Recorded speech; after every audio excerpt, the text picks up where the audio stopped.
Well, thanks, guys, for joining us for this discussion about the wilder heart of Florida. More writers on natural Florida, or on Florida nature, I should say. I don't even know the subtitle of my own book, which I co-edited with Leslie Poole to my right here. My name is Jack Davis, and we're going to spend a few minutes talking about writing, and we're going to spend a few minutes talking about this book. The Wilder Heart of Florida, which will be published in March 2021 by University of Florida Press, which is a new imprint of University Press of Florida. And what inspired this book was the original with a slightly different title, published in 1999. In fact, Cynthia has a copy of a hardcover copy of the book, The Wild Heart of Florida, which was co-edited by Jeff Ripple and Susan Cerulean, familiar names in literary Florida. And it's been a long time, since 1999. That book is a wonderful book, one of my favorite books on natural Florida, if not my favorite book. The book's a collection of many essays, I think a couple of dozen probably. Some of the greats that we're familiar with, the inimitable Archie Carr, of course, was one. Susan Cerulean herself, Lola Haskins, a wonderful Florida poet, Albert, Jeff Klinkenberg, and Janice Ray, and so many more wonderful writers. And when Leslie and I were invited to do a quote-unquote second edition of The Wild Heart of Florida, we decided to include a whole new slate or group of writers who were not part of the original, because since 1999 there are so many more writers in Florida that have come along, and wonderful writers. I think we have 34 essays? Yeah, and poems. Essays and poems. And some familiar names. We have Lauren Groff, of course, who is the New York Times best-selling author. Cynthia Barnett, here to my right, who has written a number of books, longtime Florida journalist, award-winning journalist, award-winning book writer. Her most previous book, Rain, Cultural and Natural History, was longlisted for the National Book Award. And in July of 2021, she has a new book coming out, which I've read in draft, which is wonderful. The Sound of the Sea, Seashells and the Fate of the Ocean. Yeah, and so look for that. And also in the book, Richard Blanco, who is the presidential inaugural poet, and just so many other wonderful people, some familiar names who you don't always associate with writing, such as Clay Henderson, a longtime environmental lawyer and activist, but also a wonderful writer. And Margaret Ross Tolbert, who most of us know as a Springs artist, extremely talented and successful. There are some familiar names that are folks who are no longer with us. Harriet Beecher Stowe, Marjorie Stoneman Douglas, and not excerpts from her most famous book, The Everglades River of Grass, but poems that she wrote in the 1920s. And speaking of those who are no longer with us, we want to dedicate this session to two wonderful Florida writers who passed away this past year.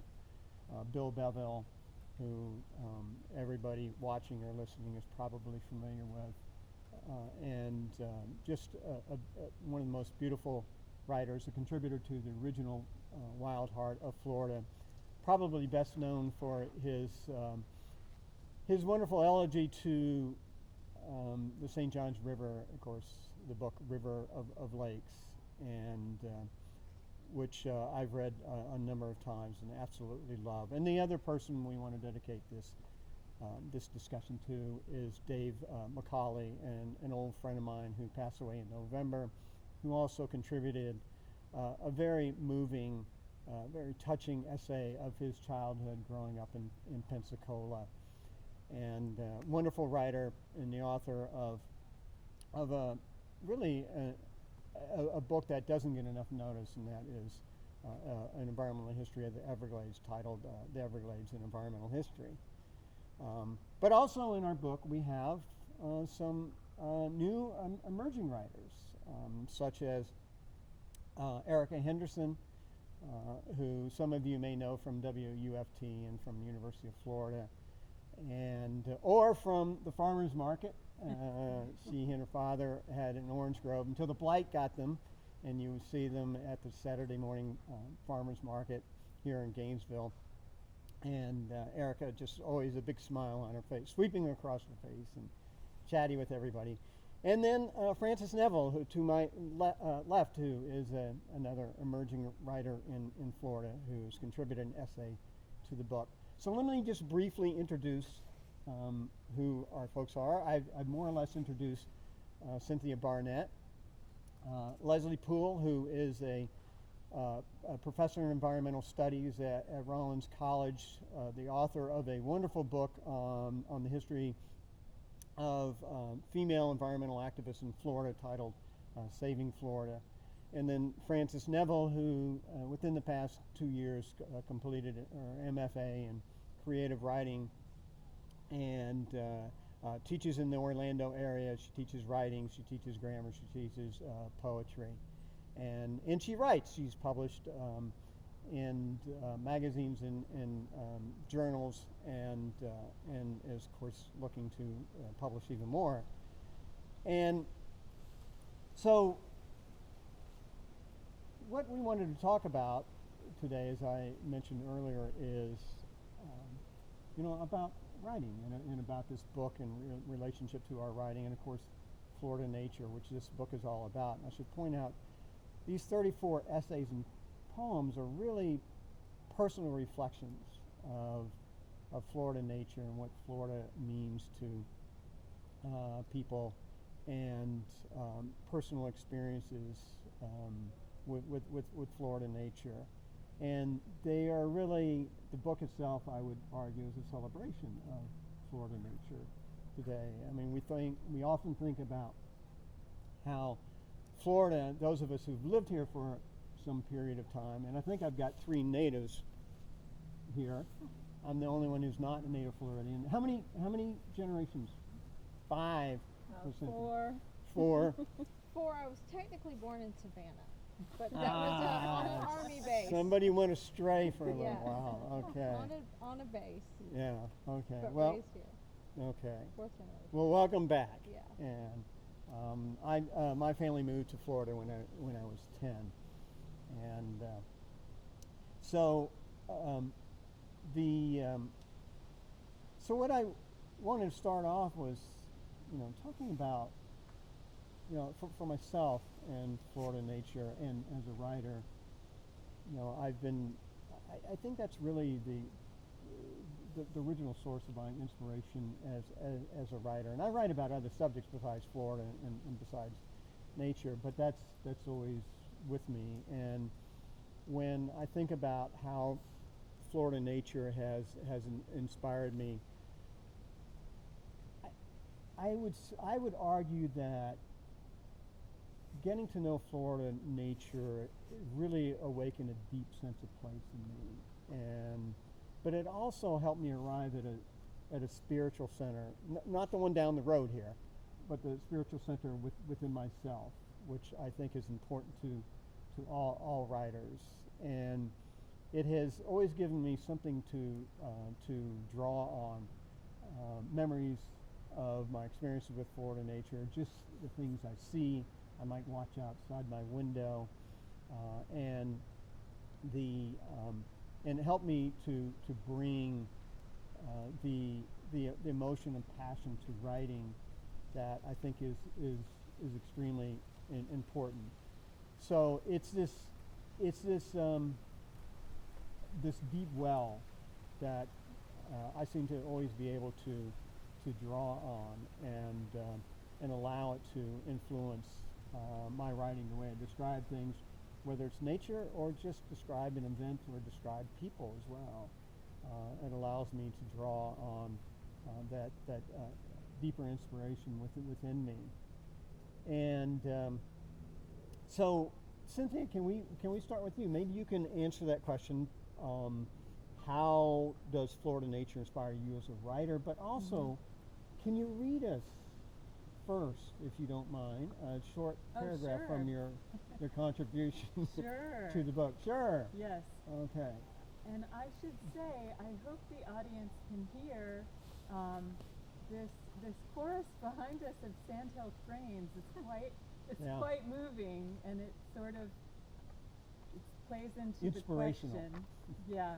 So my essay in the book is called "The Quiet Song of Sanibel Island," and as you heard, the book I've been working on for several years is called "The Sound of the Sea: Seashells and the Fate of the Ocean." So the idea was to tell stories of the animals that make seashells perhaps the most beloved object in nature, as a way to help connect an audience to nature and what's happening to the oceans and what's happening to the world. And so that's what I did, and this whole piece is set in Sanibel Island, and I'm just going to read you one paragraph where I describe the life that builds these shells. At low tide, the shoreline is a mosaic of rippling flats, the toe-tickling shell slurry, tide pools, and lagoons. It's also full of life, slight to the eye. Kneel to the wet sand world of a Florida fighting conch, shell-polished, deep brown and orange. Protruding from two notches at the tip of its shell, two curious eye stalks periscope the scene.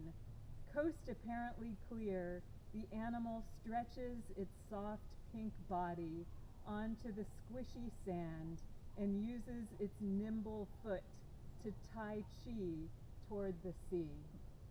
So I picked that paragraph because I made up two verbs that don't really exist.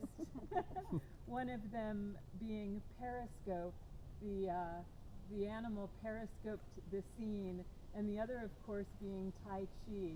So when the copy editor of this book came across this passage, he didn't bat an eye, but the copy editor of the Seashell book wrote and said, "Wait a minute, these aren't verbs; they're not allowed." But actually, it was all okay, and I think they are in the final version. But to answer the question about what inspires me, how nature inspires me as a writer, Florida nature is what inspires me as a human, as a parent, as a person in the world. And so that's the answer. I am as a writer who I am as a person. So ever since my childhood, Florida nature was it was a balm, it was a companion, it was a great inspiration, it was a source of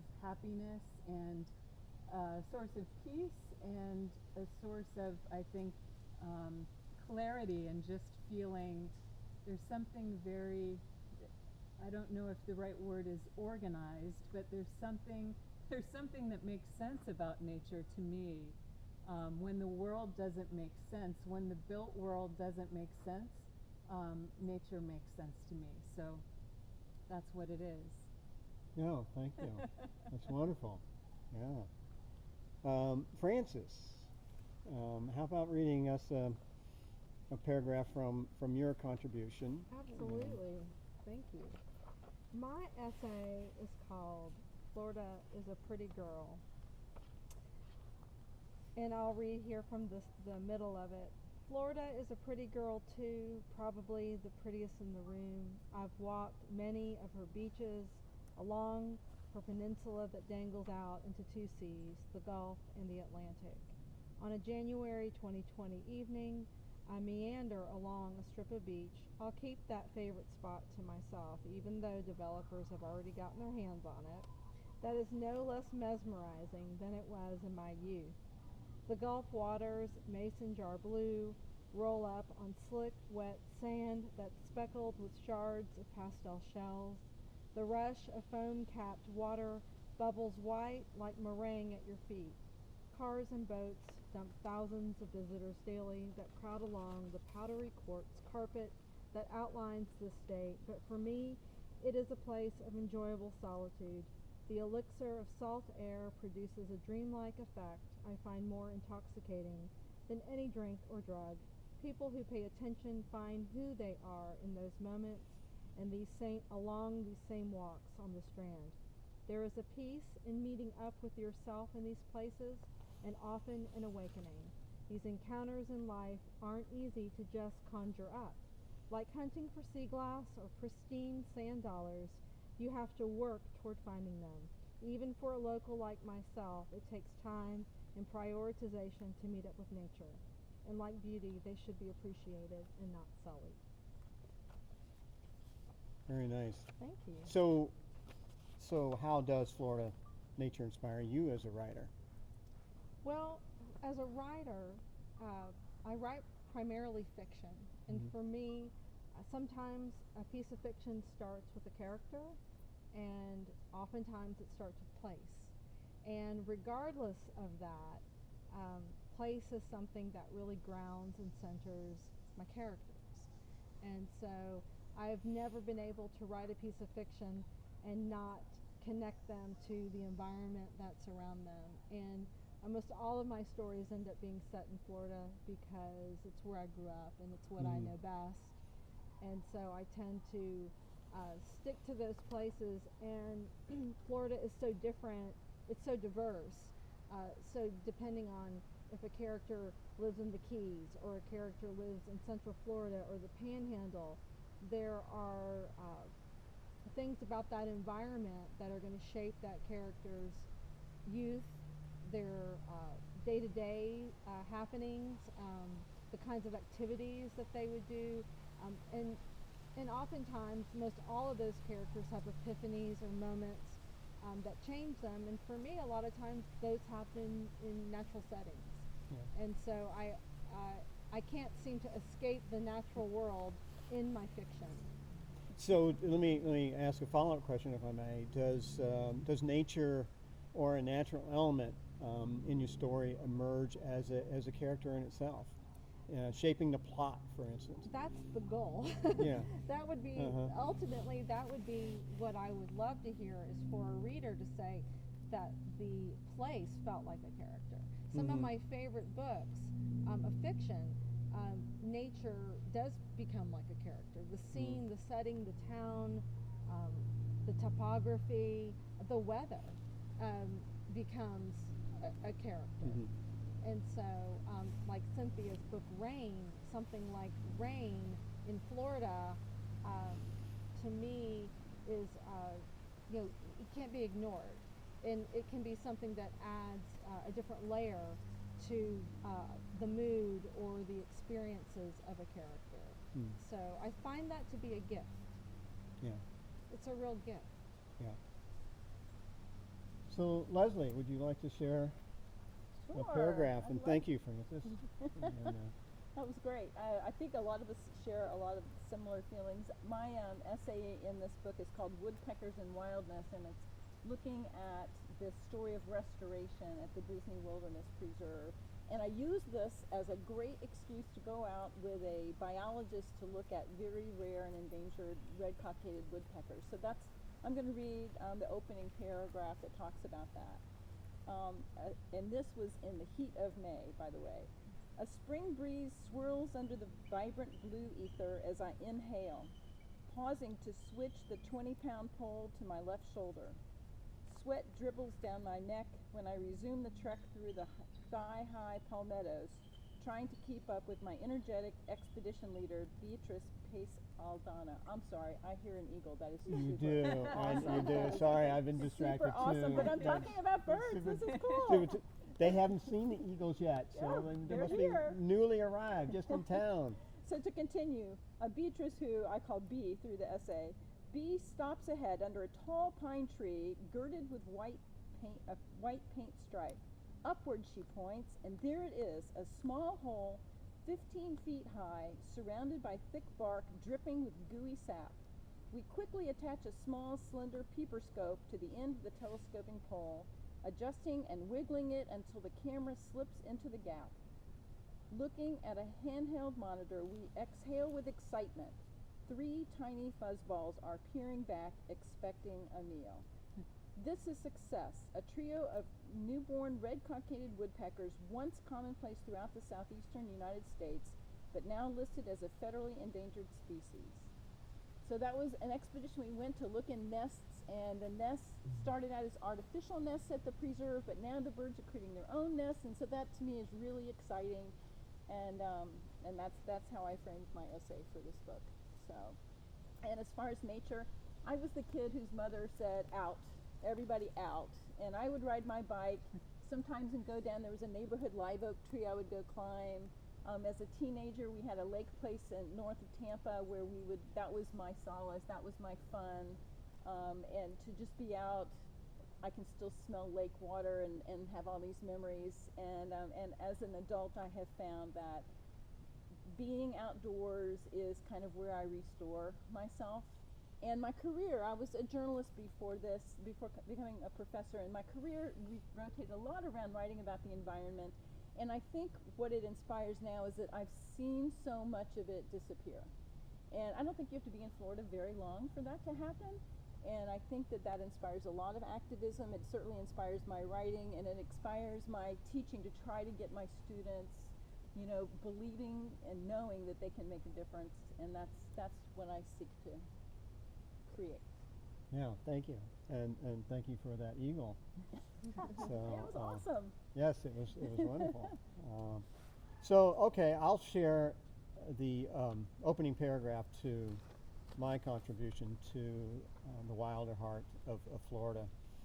And by the way, I love that title, The Wilder Heart.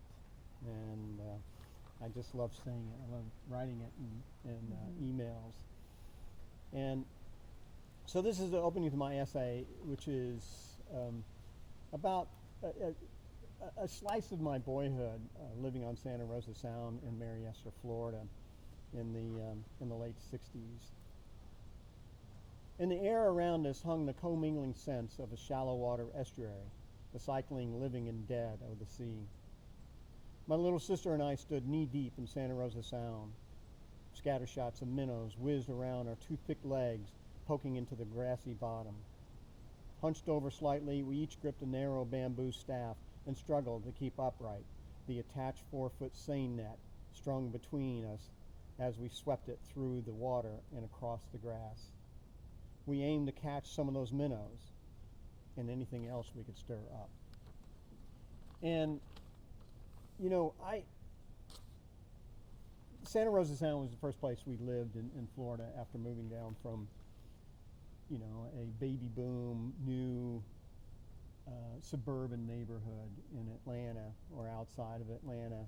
And suddenly I'm thrown into this place where there's no neighborhood. We live on the Sound, which of course, is a luxury in itself, but I didn't realize it at the time because I lose all these bicycle riding kids, football playing kids. And on one side of us lived a retired Air Force colonel and his wife, and on the other side was an elderly couple from Alabama who were only down on the weekends. And so we lived in this kid desert, and I was devastated initially, but then I discovered the Santa Rosa Sound and what it had to offer. And I think that I don't think. I know that this is where and when I first became aware of the beauty and dynamism of nature was on Santa Rosa Sound with that seine net, with my boat, with my fishing pole, with my dog by my side or in the boat, and it was a wonderful time. And when I was writing my book on the Gulf of Mexico, much later in life, my mind constantly cast back to those experiences on Santa Rosa Sound, and I realized that at some point early on that those experiences, which had been latent for much of my life, but those experiences were coming out as I was writing this book, and I realized that those experiences had congealed into the original inspiration for the book on the Gulf of Mexico. And so I was constantly latching on to that, knowing that this was when I understood that there's both a beauty and a wisdom embodied in nature that, humanity cannot exceed or even equal. And sometimes when we're lost, and I think we've all said this, in particular, Cynthia, we look to nature, and we look to nature for answers within ourselves or elsewhere. So for my next question, I wanted to ask you guys, and Frances, maybe we can start with you first. Do you remember where you were and when you became first aware of the beauty and dynamism of Florida nature? Well, I've thought about this question, and I don't think I have any one moment. Mm-hmm. I think that growing up in Florida, I have lots of memories, childhood memories, like so many people, going to the beach, hiking trails, being out on a lake, on a river, school field trips to estuaries. Just so many moments. It could be something like memories of being in parks, grade school, having recess and being near oak trees and playing in the dirt. So I don't think of it as one moment, but I think about the advantages of being able to have grown up in a state like Florida, where you can get to each coast so quickly. We have the Atlantic on one side, the Gulf on the other. I think that maybe as an adult is really where I really realized, wow, how unique Florida is. I think maybe moments that I work down in the Florida Keys, and you feel that cross breeze coming from the Florida Bay and the Atlantic, and you just go, wow, where else does this happen? And this is really amazing. So I think that Florida formed me, as a child, as an adolescent. But I think it's probably more in my adult years that I really paid closer attention, and I want my children and one day grandchildren, other people's grandchildren, to be able to have those same moments. Yeah, thank you. Leslie? Well, I think Florida's just in my blood, and as you can tell today, it's 50 degrees and I have very thin blood. We're all very cold, but I just think it's in my blood, and I think that you're right, Frances. I think that when you leave the state, I lived for a year outside of Florida, could not wait to get back, and I completely missed the luxurious foliage and the smell and the water and everything about the state. I think I appreciated it more then. I'm not sure I was aware of it before, but I appreciated it more. And I have to say, going on a few hikes with Bill Belleville and Clay Henderson, who's one of our contributors, that really opened my eyes as an adult. And now I try to make every opportunity I can to take my students out into the field, because I know that sometimes that's their aha moment. Yeah. That's the time. Put the book down, forget all of this, let's go out and stomp around and let's look. And I think that I'm trying to give them that same experience. So Marjorie Stoneman Douglas, who lived in Florida from age 25 to 108, by the way, used to say, and she left a couple of times. She left during World War I, and to go to France with the Red Cross. And she would make short trips up to New England, where she was originally from, and she still had family. And she always said that what she missed most about Florida was the white light, that natural light. And when I taught at University of Alabama at Birmingham for 6 years, and lived on that I-20 corridor beneath seamless gray skies, I sorely missed the sunlight of Florida, and couldn't, like you said, when you're away, I couldn't wait to get back. In fact, I moved from Birmingham down to Montgomery, and Montgomery, which is an hour and a half south, got me into the Gulf of Mexico climate zone. there were palm trees, there were live oaks down there, and you could feel, you know, the air coming off of the Gulf, even though you're another hour and a half away from the Gulf of Mexico. But it got me just a little bit closer to what I, you know, loved about and still love about Florida. Cynthia, how about you? I relate to everything that's been said, and one thing that just came to mind when Leslie was talking is how it really just depends what your place is, what your part of the world is, right? Because I know in reading Edward Abbey, he really didn't like the East. It was too verdant for him. He said he could never live in the East because it was just too green, almost like a garishness, because he loved the desert. Yeah. So for him, he felt comfortable in the desert, and we feel comfortable in Florida nature. And I think it may be for me, again, the balm. So I really related to Jack talking about a kid desert, and to answer this question, my very indelible earliest picture of Florida nature is in the place I lived where I was very small. Before I was 5, I lived in Hendry County. The Barnetts are farmers in Hendry County. They farmed bell pepper and watermelon. And so it was kind of a stark nature, right? Farms and canals. And the thing that touched me so deeply was rain and really dramatic thunderstorms in summer. So there would be, you know, a lot of times it was boring. It was an absolute kid desert. I was the only child among a lot of adults, and it would just be so hot in the summer and so sunny, and the cicadas get louder and louder and louder. And then one of those beautiful black sky thunderstorms would come rolling across the flat landscape.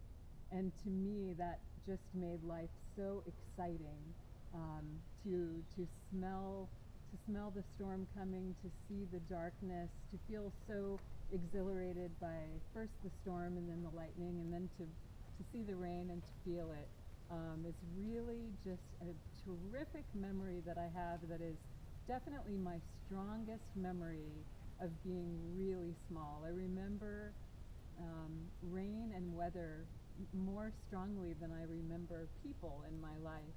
And that's true on beaches too. Like, my memory of beaches from childhood was not the sunny day or the beautiful shells in the sand bucket. It was when the storm came, because that would be so dramatic, and you'd have to run and grab the picnic blanket, and it really made childhood exciting in a kid desert. Or the lightning, right? Yeah, that's true. lightning. The lightning. Yeah. And you certainly had those kind of experiences on the beaches of Florida, right? Oh yeah, absolutely. I'm enamored with beaches, like so many people are, and I live about 45 minutes from a beach now, and I go there sometimes by myself just to walk. Maybe I take a journal, maybe I write, I observe, like so many people do. I mean, the beaches are restorative like that. Yeah. And there's a poem in this collection by Richard Blanco. The title is Some Days the Sea, and that first line where he says, the sea is never the same twice. And I think that when I go to the beach specifically, you have an expectation, but you're also open to surprise. Right. And that's what's great about the beach. It never is the same place twice. The picture that you take, you'll never be able to recreate that picture again. The clouds will be different. The light will be different. The current will be different. Yeah. And that's one of the engaging things about nature I really like. So I want to mention Marjorie Stoneman Douglas again, but also another Marjorie. But Marjorie Stoneman Douglas said something like similar to what Richard Blanco says in his opening line, and that you shared with us as well, is what angered her was people, these Yankees, who would come down from the north of Florida and say, "Where are the mountains? Where are the mountains? It's a horrible flat place, you know. There's nothing interesting here." And she used to say, she'd point to the sky and she'd say, up there, we have cloud mountains, and they are never the same. You know, they change every day. And she was so right. Yeah. And this is another person who loved intense weather, and was just drawn to it. I don't know if it's the barometric pressure, you know, changes or what, but I've always felt that too. And as long as the roof isn't leaking, you know, I just, you know, nobody's being hurt. I just love intense weather, and like you guys, you know, we've all lived through a number of hurricanes, and sometimes they're loads of fun, but unfortunately for too many people, they are not always. But the other person that I want to mention, of course, is Marjorie Kinnan Rollins, who lived right down the road from where we are, and I failed to mention that we are at Paynes Prairie State Park, and we want to thank the state park for letting us film here on this beautiful cold day. But of course, she lived just down the road, and when I think about The Yearling, a book that was 1939, right, won the Pulitzer Prize, she didn't move to Florida until 1925. But when you read that book, what stands out for me is not the human characters within the book, which are wonderful, and it's a very sweet story, but it's the nature as character. It's these natural places. What I find phenomenal about that is how beautifully and intelligently she writes about natural Florida. This is a woman from New York, one of those damn Yankees, but she became an instant Floridian. And I mean, do you have that kind of reaction to The Yearling when you read it? I do, and it's funny because Lauren Groff too is inspired by Marjorie Kinnan Rollins, and Lauren Groff has and the first, William Bartram, of course, William who trekked through Bartram, these areas very much so. She has the first essay in the book, and she's also a New Yorker, but the way she described it, it took her a while. She wasn't immediately enamored. Florida had to grow on her, and part of Florida growing on her was reading writers like Marjorie Kinnan Rollins and William Bartram. But I agree with you about Rollins, and her rain and her thunderstorms are really so vivid and authentic, as is The Scrub. And The Scrub is subtle, right? It's subtle, and she really gets it. And she talked about when she first moved to Florida that she felt it immediately. And she talks about maybe there's such a thing as a genetic memory of a place that's somewhere that's inside of us. But one of my favorite passages from Rollins is when she talks about if I should ever possibly be infirm or committed to a jail cell, which is entirely possible, what would be the one thing that would get me through? And she said it would be looking at a magnolia tree. And I totally get that. It's just, what would be, if you only had one thing, and I think about this during our times of COVID, where are we going? We're going outside. We're appreciating nature. We're watching birds. And I think Rollins just found the richness and everything around her. Maybe coming from outside or moving away and coming back, you get a fresh perspective on all of it, a new appreciation for it. But that's why I think she's so important, because she taught the world rural Florida was really beautiful. It was unique and different, but beautiful. So what would you want to be able to see if you were in solitary confinement at Rayford? Oh, well, which is entirely possible, I have to say. I think I would need. I like the magnolia tree, but I think I might like to have a bird feeder. I mean, if I can be guaranteed, or maybe a big pine tree with an eagle nest on the top of it. That could make me really happy for a while. Something to watch. But it's an interesting dilemma to consider. So the third Marjorie I have to mention, of course, is Marjorie Harris Carr, and we have this beautiful state park thanks to Marjorie Harris Carr. When we think of Marjorie Harris Carr, we often think of the Cross Florida Barge Canal. But long before she defeated the Florida Barge Canal, and along with others, She was a leader in establishing this area, creating this beautiful state park we have here in north central Florida. With the garden club ladies. With the garden club They were ladies, yes, yes. very big activists. Yes, yes, absolutely. yes. We have, I mean, the garden club women throughout Florida, we have to thank them for so much of natural Florida.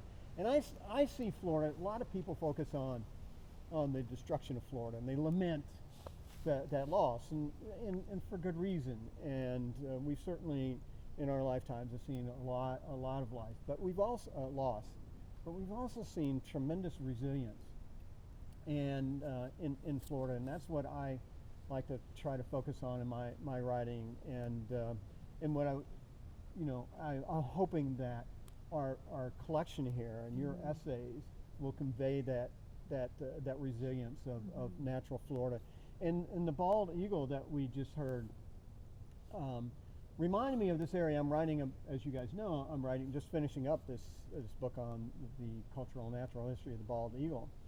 And one of the things I learned in writing this book, and I don't know if I've shared this with you, Cynthia, is that this area of Florida, right where we are, Cross Creek, all the lakes we have around us, is responsible. The eagles in this area back in the 80s are responsible for repopulating the southern states with bald eagles after DDT wiped them out. There were over around 250, 270 eggs that were taken from eagles' nests in this area of Florida without harming the eagle's nest. They were taken out early, soon after they were laid, and the female would double clutch, would lay a new egg.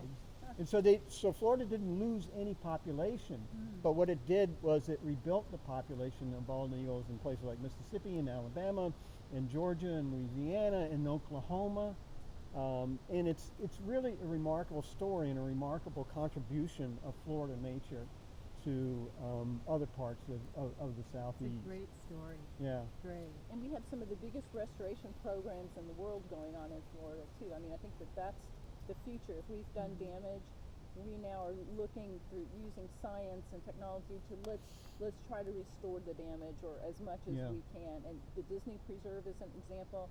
The Everglades, the work on Lake Apopka. Florida can be a model for what went wrong, but the beautiful woman who wasn't appreciated. But it can also be a model for where we're going into the future. And there's a lot of eyes on the state, and I'm really excited about that opportunity. That we have here. And you emphasize that resilience in your essay as well. You find this really nice, I think, integration of exploitation, but also and resilience. And a couple of years ago when I was, will bring me to my last question for the group. A couple of years ago when I was asked to edit a new volume of The Wild Heart of Florida, I was immediately interested because the original I'm such a fan of the original work. And the first thing I said was, if Leslie can be my co-editor, and she was excited to come on board. But our vision with this book was not for it to be a screed, not for it to denounce what has happened in Florida. That gets enough attention, right? But to celebrate what remains, and much remains, and not only remains, but has been revived and revives itself on its own, and to celebrate that resilience, and but also to try to convey this idea about this wisdom and beauty that I talked about earlier. And so it was important for me that the book reach a broad audience across Florida and beyond, if we're lucky, and to remind people of this naturally beautiful place and how coexisting with nature is indeed very much to our benefit. So I wanted to ask you, we'll start with you, Leslie, my co-editor. Or fellow co-editor, you're not mine, and is why did you come on board to do this, and what does contributing to this book as both an editor and an essay writer mean to you as a writer and as a citizen of Florida? It was, I mean, a great opportunity to work with you, Jack, and with some really wonderful writers. But I think Yeah. I ascribe to the theory that in order to, if you love a place, then you'll want to take care of it. And I think all of these authors here are talking about love, of different landscapes. They're from different places across the state. But I think I think that really is the key. If you want people to really care, you have to make them love it with you. And I love it, and I want everybody to love it. And then perhaps then we'll move forward together to restore it and save the beauty that's left. Yeah. Cynthia, what about you? So why I contributed and how my contribution adds to. What's Well, the I mean, question you know, again? what does Trying to your formulate contributing it. to the book Yes. mean to you as a writer Yeah. and as a citizen of Florida? Okay. My answer may be a little bit different. I did something very different in my essay, which was to write about my father. I have never written about my father. I write about my kids sometimes. I hadn't written about my father. And I think Frances and I have this in common. We wrote something that was a bit vulnerable about our families in the context of nature. And so what I hope it adds, I think something very important that we forget sometimes when we're writing about nature is that people need people. They need human stories. They need the humanity within the nature. And so I really, it was moving for me to write about my father and to write about nature in his context, because he is the person who really first introduced me to nature. And so I like that I wrote about him. He's actually not in the book. This is the only place he will be in my writing, and that's very special to me. I'm glad that I did that. And it also recognizes him. He's the 4th generation Floridian. So I like that there's a piece of writing about him beyond his obituary.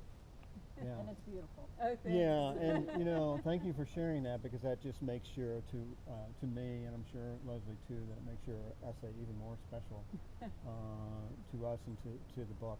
Thanks. Frances.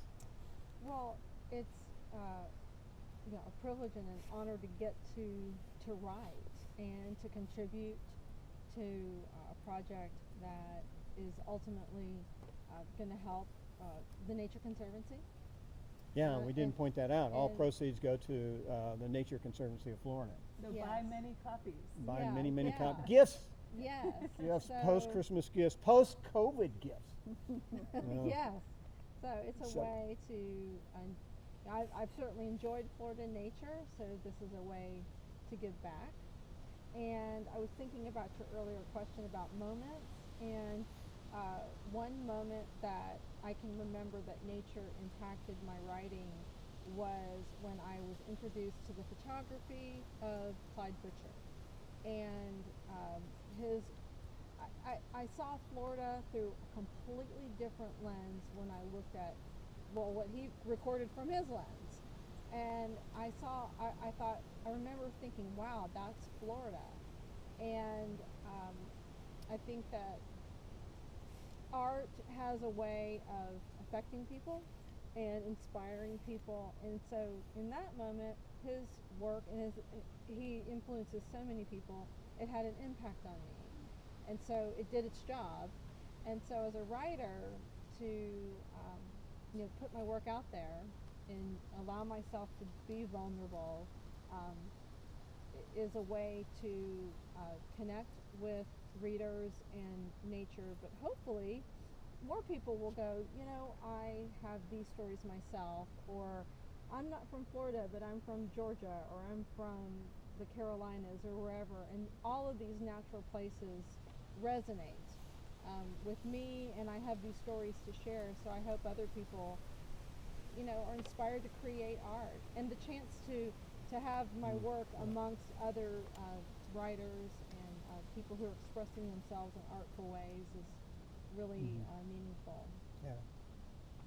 So does anybody else have anything else Well, to add? why don't you answer your own question? I did before I. Oh, why? Well, as I said, I wanted a book to get out there that would celebrate Florida nature. That wasn't a screen. That's my answer, to introduce Florida to people, natural Florida, to newcomers to Florida in particular, which would be great. And again, the tone of the book was really important to me. We had to actually ask a couple of our contributors to recast the tone of their essays, because to make many it of less them mournful? no, to more you have to- personal. well, more Yeah. personal, but also some of them were turning them their essays into this condemnation of trashing Florida or dominating Florida nature, development, and everything else. And we didn't want that to be the voice that represents the book. I remember that my first version was way too journalistic. It was way too, I'm one of the ones who you had to kick back and say more personal. Right, And as far as the personal, but you and were it became much better. yes, Yeah. yes, but you did not have this condemnatory voice in your essay. No, you I think that's so important, and I think even beyond restoration, it's not just restoration. It is that nature is the solution to our crises. So when you think about the forest and the seagrass, my gosh, seagrass globally can absorb more carbon than the forests on the land, and so this is a huge part of the solutions to climate change and climate crisis are restoring these places and making them part of future energy and where all the answers are coming from. So I think that's huge to look at nature, in the context of that power. And Lauren Groff writes about that in her essay too. I wrote down, she says that when we look too mournfully at nature, it leads to the profound inaction of despair. And I love that line about the profound inaction of despair. Exactly. We want to flip that on its head and see nature as the solution. Yeah. Well, as I think it was you who said, when we appreciate it, we protect it. Yes. And I think that's a wonderful sentiment, and perhaps one to end on. And of course, we want to thank again Pains Ferry State Park for allowing us to be here, and Wendy Thornton for inviting us to this video. And I want to thank you guys, Leslie, and I want to thank all of the contributors to the book, which we're very excited about. And thank you guys for joining us today. And Let's go for a hike. and Hope to see you let's in go person for a next hike. year.